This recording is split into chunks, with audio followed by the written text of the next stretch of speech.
Hello, it's me James, and welcome back to another episode of Simply Survival. So today is what we've all been waiting for, a iron golem farm, and that is right, I'm doing an iron golem farm tutorial. Now, a quick disclaimer before the video starts. Again, these iron farms are really not as reliable as I would like them to be. However, in the 1.16 update, iron farms and the mechanics are changing, so they should be a lot better in the 1.16 update, and I will do an updated video when that comes. However, if you haven't already, make sure you subscribe with that notification bell on. For information regarding realms, hit me up on the Discord. However, if you haven't got Discord, feel free to hit me up on the Twitter or the InstaJam, and I'll be happy to get back to you there. So, that being said, let's basically get on to the build. As you can see behind me, I've kind of like set up already, but do not worry, I'm going to explain everything you need to do. Okay, so let's start off with the items that you are going to need. Now, this build is not very resource friendly. You will need a hell of a lot of items, but it's definitely worth it. So, bring yourself along 14 stacks of stone. Again, I've not got 14 there, but I've already started building, so make sure you have got 14 stacks. Also, bring yourself 3 stacks of half slabs. Again, you probably want 5 stacks. Bring yourself 16 lecterns. You want 4 stacks of glass, 1 bucket of lava, 1 bell, 2 buckets of water to make yourself a source block. You want about 20 signs. I forgot about 8 of them. You want 4 hoppers. You want 2 chests. In addition to this, you're going to need 22 beds. That is very important. And 11 villagers. Okay, so first things first, you are going to need to build 2 platforms. This platform is located 30 blocks above the ground, and again, you can see this bit in the middle that's been cut out. It's pretty simple. You only have to go 5 blocks from this direction. However, a little bit of an easier way to work this out is simply going 4 blocks in from this, and the size of this platform is a 16 by 16, but do not worry, I'm going to show you exactly how to build this platform anyway, so don't worry about that. Okay, so like I said, you want to build 2 of these platforms. First of all, you want to go and build your first one 30 blocks above the ground and make that a 16 by 16. Do not worry about cutting the middle out just yet. Then you want to go 6 blocks above this platform and make yourself another 16 by 16 platform. Now, I'd build both 16 by 16 platforms first. It will make things a lot easier, and of course you can just replicate this part of the video on your bottom platform. So obviously you're gonna have to do this twice, but just for speed I did it once. So once you've made a 16 by 16, obviously you should have 2 of these. You're going to have 1 on top, 1 on the bottom, 130 blocks away from the ground, and then 6 blocks above that, you're going to have another 16 by 16 platform. So once you've done this, what I would do is go ahead and start placing your half slabs around the outside. So let's go and grab our half slabs. Again, I nearly died there, which is crazy. This is the problem with doing tutorials in survival. You just don't know what is around the corner. So, let's grab our half slabs, let's get back up there, and we're going to surround this whole platform in half slabs, okay? This is just for a little bit of basically like a barrier so the water doesn't fall out. In addition to that, we're not going to get any iron golems spawning on these half slabs. So, yeah, go ahead all the way around this platform, and your bottom platform, of course, filling it up with half slabs. And once you've done that, it should look a little bit like this. You should have a full 16 by 16 with a half slab border around the outside, and you should have 2 of those. And like I said, the easiest way to actually find where you need to dig out in the middle is go 4 blocks from each corner, and on that 4th block, you are going to simply do a diagonal line of like removing blocks. So there we go, like 4 blocks, and on the edge of those 4 blocks, you want to just simply get the diagonal line and do that on all 4 corners. So we're going to go 1, 2, 3, and 4, and then those 2 blocks are going to be the ones that you're going to dig out. I think we've got 1 more corner to do. So this is 1, 2, 3, and 4, and then on the edge of those, not that one, let's place that back, you're going to want to remove those blocks. It's pretty simple, pretty easy. Again, take your time, make sure you do this right. Again, it's pretty important because this is where our water flowage is going to go. Okay, so from here, what you're going to need to start doing is pretty much removing the inner blocks, okay? It's pretty simple. So all those marks that we've made a nice border, if you like, and we're just going to remove all the inside blocks from that border. Okay, so might take you about 5 minutes. However, you want to make sure you keep all these blocks because we're going to be placing them back soon. And once you have removed them, like I said, we are going to be placing them back. Easiest ways to do this is go underneath, place a block, and then go round. However, what I'd say is obviously you need to go underneath to actually place that block to be able to start placing them back in. But the easiest way, in my opinion, actually, I don't know why I said that was the easiest way from underneath. It's personal preference. What I do is simply just stand on top and do it like this. Again, crouch space, and you can literally go all the way around, and that should be fine. So make sure you fill the entire area in. So once you've done this, next what we're going to do is simply find the middle where our kill chamber is going to go. You're going to want to do this step on both platforms. Again, you want to do all of these steps on both platforms, so you've got 2 platforms. And then try not to die like I just did. Again, it's a survival tutorial. I mean, what did you expect? So, signs. We're going to want to put some signs in. Now, I have completely forgot. You want to put some signs on top of these signs, okay? It's very important. Also, the water just meets up in the middle, and it doesn't let the golems and cats through. So make sure you put some signs on top of these signs as well. They're the missing signs that I missed out. You can also get rid of that nerd pole, as we're not going to need it. But yeah, remember to put the extra signs. Right, so from here, what we're going to want to do is actually build where our villagers are going to be chilling, and we can trade with them. Again, I don't see the point in using an iron golem farm if you're not actually going to use the villagers. It takes so long to get the villagers, so why not use them and actually use them to trade from them? So from the center, 2 blocks, you're going to want to go 6 blocks from each direction. So that middle one is 1, 2, 3, 4, 5, and 6, and then we want to go 4 blocks out and make a little platform like this out of half slabs, basically. So we've gone 4 blocks out, so we can get the beds in the back and then their trade station at the front, and then simply just fill this in. And this should be enough room. We only need enough room for 10 villagers to lay down next to each other, because our 11th villager is actually going to be moved. So, like I said, you want your villagers on the front. Again, I don't see the point of not having your villagers on the front, because, like I said, you spend so long actually gaining them and getting them, you may as well trade with them. So, just again, to make this absolutely clear, you want to go 6 blocks out from the center block, and then also 4 blocks out, and then link it all up, and you should have a nice platform.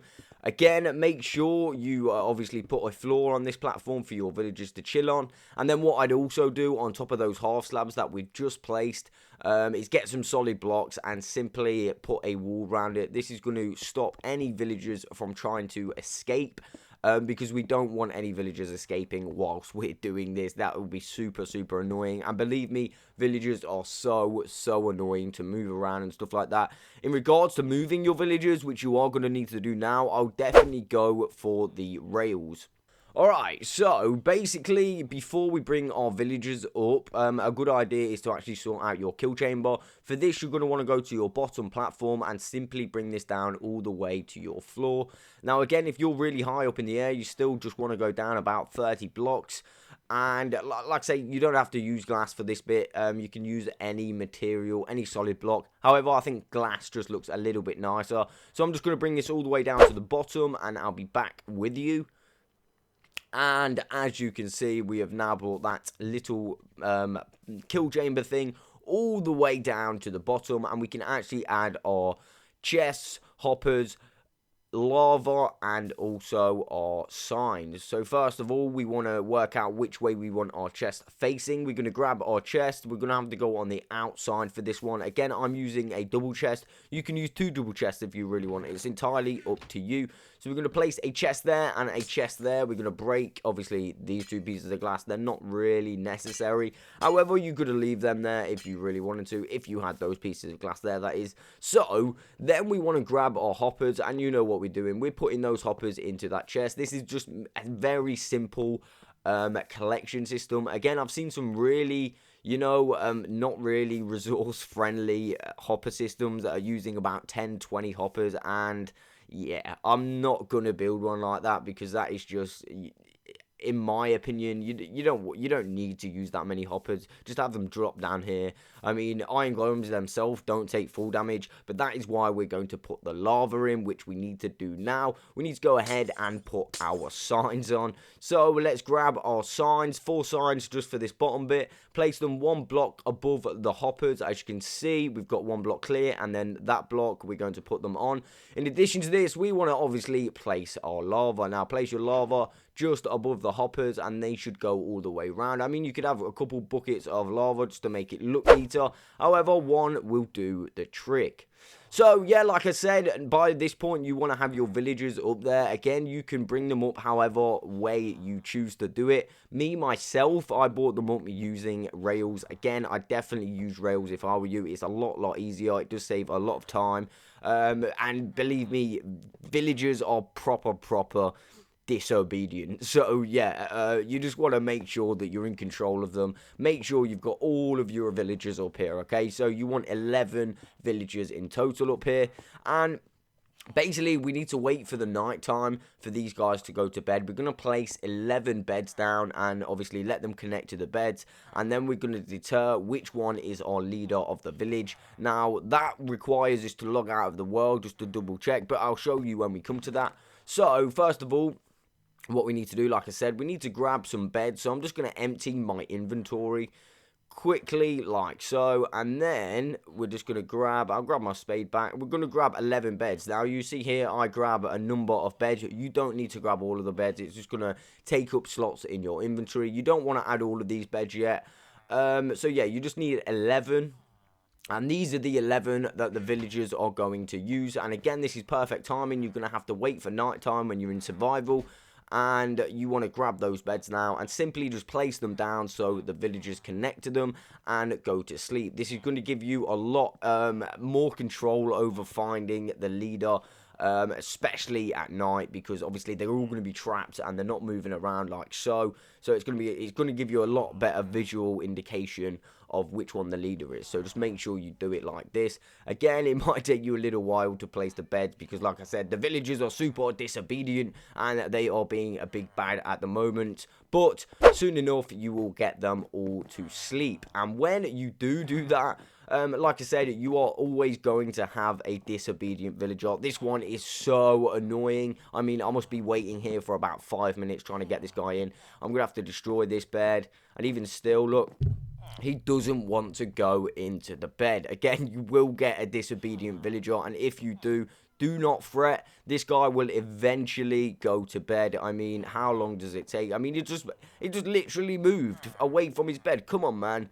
Surely you want to go to bed. Is this nighttime not scary for you? Come on, you can do. I hate disobedient villagers. I hate the game sometimes. This is what makes me hate the game. But God's sake, come on. There we go. Oh, yes, we got him there in the end. So from here, what I would do is simply cover them up with some glass. When they wake up, this means they're not going to be able to move around. Obviously, if you've got any blocks like go into the floor, you want to block those up as well, because once they're in the glass, they're not going to be able to come out. Again, giving you a lot more control over your villagers. So I'm simply just going to cover all of this up. We're actually short one piece of glass, which isn't a huge problem. I think I've got one over here, which oh god, I fell off again. See, survival tutorials, guys, how annoying. Survival tutorials are so, literally, I do apologise for all my bloopers. So, once we do eventually get back up there, again, I knew I'd fail that time. Let me just get back up here. Once we do eventually get back up here, you want to, like I say, make sure you've got no gaps in the floor, so when they do wake up, they're not just going to go into those gaps. Let me grab this bell.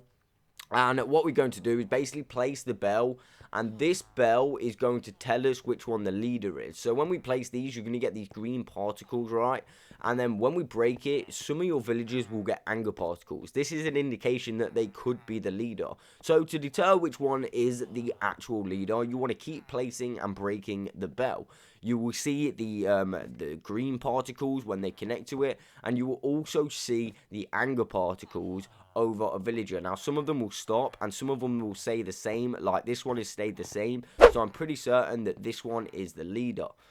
So to double check this is the leader, again you want to triple check that this guy is the leader because you don't want to be moving any villagers after. Simply place and break again, double checking this guy is getting the anger particles, and simply log off from your world. From there you can log back on and do the same like step again. You want to place and break the bell, and this will give you a clear visual indication that that guy is the leader. Again, it does like to change on realms, which is super annoying. I'm really hoping that they fix this problem. So, like I said, once you've logged back onto your world, you simply want to break and place that bell again. Triple check that that guy is definitely the villager, the leader anyway. So I'm just going to place that. I think I placed it in the wrong place. Let me just remove that. But the particles are still on that guy. So let me just remove that again. There we go. They're still on that same one. So we know now that this guy is the leader of our village. So we're going to need to move him onto the platform. And once he's on the top platform, we actually, well, once he's on the bottom platform, should I say, we actually need to move him to the top platform. But it's not very difficult. Again, I'm going to show you exactly how to do that. So what we want to do from here is simply just remove his bed, and he will actually come onto this platform. Well, fingers crossed he will. Again, make sure he's got no access to being able to get down or to a ramp or something like that. Also, make sure you cover your kill chamber because you don't want any villager spillage. I mean, well, you don't want him falling down there, which would be super annoying because villagers are really long. So, yeah, make sure you've got that covered up. So then you just want to make a little path to the top platform through your top kill chamber. Again, it's super simple to do this. All you've got to do really is place the bed down. Again, you might have to remove a few signs and a few blocks just to get him up here. But all you've got to do is simply place a bed down, and he should connect to the bed and then follow the bed up. Now, if he doesn't like follow the bed up to the top platform, what you could do is actually made like a little platform halfway up the like ladders. Again, I don't think I've got enough time because the sun is actually rising right now, so I'm just gonna like give it a go anyway to see if he does go up there. But he actually didn't. So as you can see, what I've done is I've moved his bed so it's like on the middle platform. And then when he's on those stairs, what you can do is break the bed again and place it on your top platform. He will then pathfind his own way up here, which is saving you a hell of a lot of time. Definitely the easiest way to get him up here.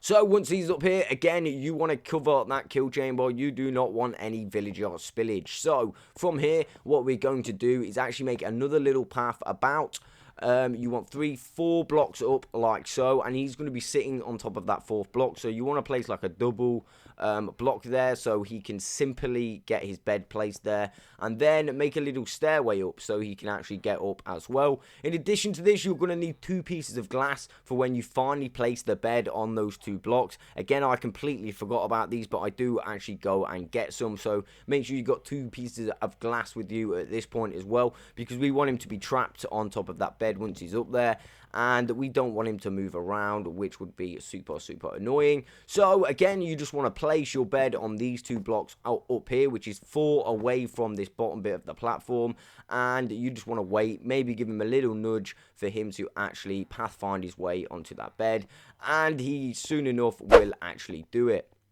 So once he's on that bed, you can then go and remove any blocks from underneath him if you so choose. However, actually don't do that yet, sorry. You want to place a few blocks first to get that glass on the top of him, because the glass is obviously going to make him stay in the exact position. He's not going to fall off or anything. So yeah, do that first before you remove any blocks. Again, I'm just using half slabs because I've run out of normal solid blocks, and I'm also making this look a lot more difficult than it needs to be. It is really simple. As you can see, we've already got a few cats spawning, which is super good. Then, like I said, place those 2 pieces of glass, and then you're free to remove any other block, so he's just a floating bed. You can also put your bell on the side of that villager if you really want, but I don't think you actually need the bell anymore. So around your other villagers, what you're going to want to do is remove those solid blocks that we put earlier. Best place to do this is at night, so none of them can accidentally break free. And also go 1 half slab above the half slab you have at the bottom, and place another row of half slabs all the way around your villagers. So once you've done that, it should be super safe and super awesome for your villagers to actually live. Again, make sure you line all of the rest of the villagers up so they're all in one line. None of them are like overlapping or anything like that. We can then grab our trading stations. So obviously I'm just using lecterns, but you can actually use any villager trading station, any trading block. It is entirely up to you. Again, I'm going to use lecterns because I want to try and get some really cool mending villagers. So yeah, again, you only need 10 of these lecterns. Make sure that they all connect. Again, I've got a farmer villager, which I have no idea what he is actually connected to, but he should like change his trade soon enough. So, once you've done that, you want to wait for the daylight because it's going to be a lot easier for you to work in the day. And we are actually ready to place our water. So, in regards to the water, it's a little bit different to how the other, like, golem farms that I've seen have actually been done. So, what you're going to want to do is grab your water. Let me grab this other bucket of water. It's going to do us all of the favors. So, and then grab yourself some solid blocks as well. These ones are just going to go as holder blocks. And we're going to go to our little water source block and actually get up to the top platform.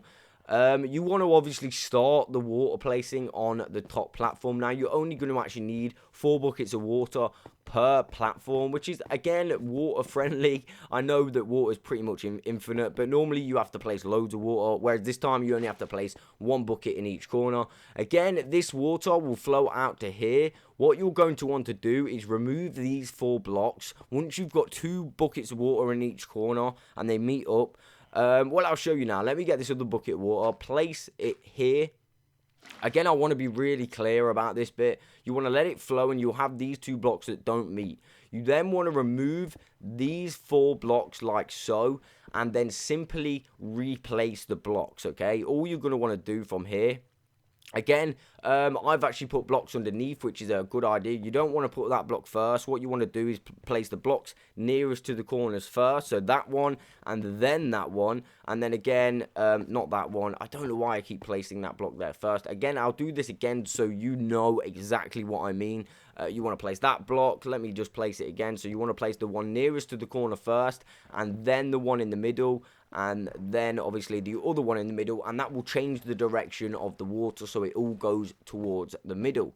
So let me just do this one more time because I don't know if that was clear enough. Again, we need to get some water. Let me just grab some of that. Again, I can't grab it from there, so I'm going to have to go down. So once I've grabbed my water, again, we're going to want to place it in the middle block. I have got blocks underneath, as you can see, those 4 middle blocks, just so I can actually get easy access. Again, that's a pretty good tip. If you want to do that, it's up to you. So yeah, we want to come to these middle blocks and we'll have 2 blocks that are not covered in water. To get these blocks like going the right way, the water going the right way, we want to remove all 4 of these blocks, okay? Place 1 on the edge like so, and then 1 on the other edge like so, and then your middle 2, okay? That is as simple as it is, and you want to do that on all 4 corners. Again, the signs that I forgot, I just thought I'd put a little clip of me putting them in. You just want 4 signs on top of those original signs on both platforms. So from here, what you can actually do is remove the blocks underneath your villager beds.